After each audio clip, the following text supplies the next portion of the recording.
Magandang araw po sa lahat. Ngayon naman tayo ay magluluto ng pakbet Ilocano. So tara, samahan niyo po ako. Una, akin lamang pong inilagay ang akin pong kamatis. Alam niyo po, sa pakbet Ilocano, hindi po ito ginigisa. Pinagsama ko lamang po dyan yung aking kamatis at yung karne ng baboy na akin pong sahog at nilagyan ko na ng bagoong isda.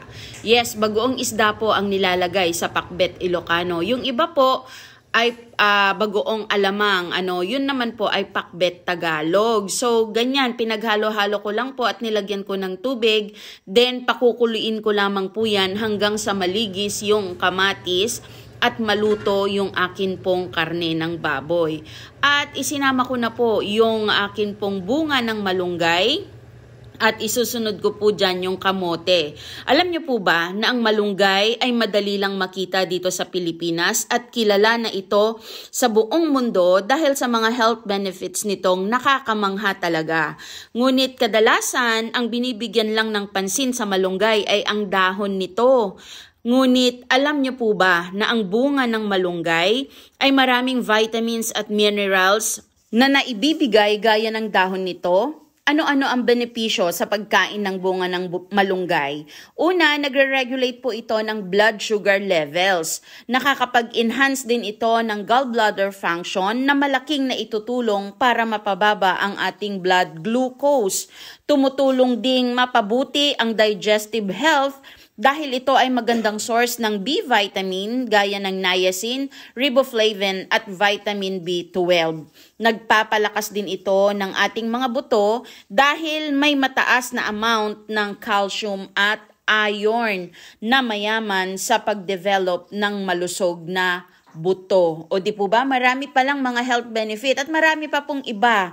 Kaya ugaliin po natin na kumain ng bunga ng malunggay. So yan na.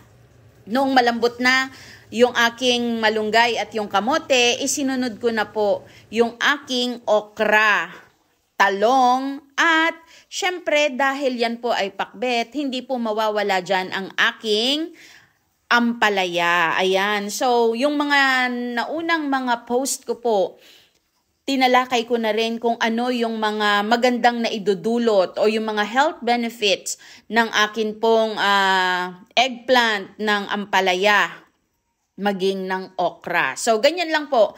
Yan. So, kapag malaki ang aking kawali, maiiwasan po natin na mahirapan sa paghalo. Kaya ayan, alam niyo po pag kami ay nagluluto ng pakbet, hindi po talaga yan hinahalo. Inaalog-alog lang po yan doon po sa lutuan. Pero dahil maliit po yung aking kawali, ganyan na lang po yung akin pong gagawin.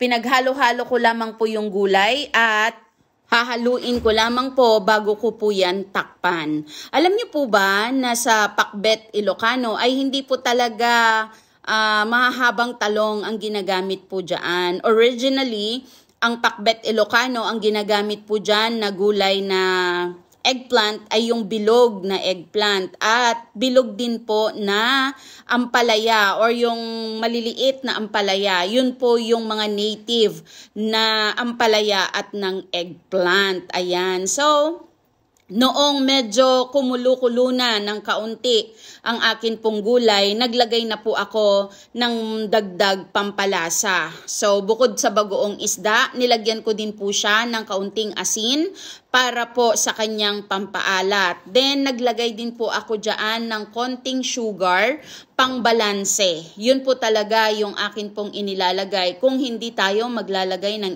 MSG, konting sugar ang atin pong ilagay para po pambalanse sa atin pong panlasa. Then, tinakpan ko lang po konti at nung malambot na yung akin pong gulay, hindi po overcook ha, malambot lang po. Tinikman ko na yung akin pong pinakbet at nung okay na po yung lasa, akin na pong pinatay yung akin pong apoy. So, ayan na po, ganyan lamang po kasimple. Kaya tara, kain na po tayo.